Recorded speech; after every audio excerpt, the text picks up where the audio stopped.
mais il a l'air quand même d'être sur la trajectoire du ballon. Ouais, il était peut-être derrière. On va lui les bénéfices du doute. Et les Grecs, une nouvelle fois, qui ont donc échoué à trouver l'ouverture. Et à ce moment-là, eh bien, on se dit que ça va devenir difficile pour la Grèce. D'autant plus que les Grecs continuent à pousser, mais se montrent aussi un petit peu maladroits. On va le découvrir sur cette opportunité avec ce centre-tir plutôt qui va venir de la part de Salpingidis. Il y avait mieux à faire sur cette action. Là, c'est une magnifique passe en profondeur. Et puis, ouais, Salpingidis qui au lieu de mettre le ballon en retrait, il y a 3 joueurs grecs qui sont en retrait. Donc là, s'il lève un peu la tête et puis il a une petite balle en retrait, ça peut faire but.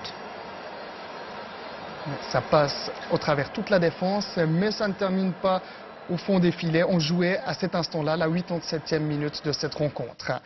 Venons-en à ce qui va assurément faire la polémique. On va essayer d'y voir un petit peu plus clair avec ce penalty. On est dans les arrêts de jeu et la Grèce va obtenir donc ce penalty pour cette faute de Giovannisio sur Samaras. Alors, on va le revoir, on va décortiquer penalty ou pas penalty. Voyons les ralentis.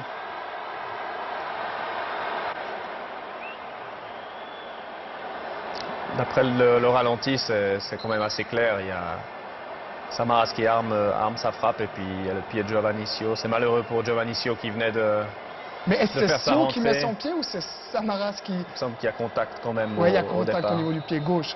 Donc vous donneriez penalty, bien. Pour moi, oui.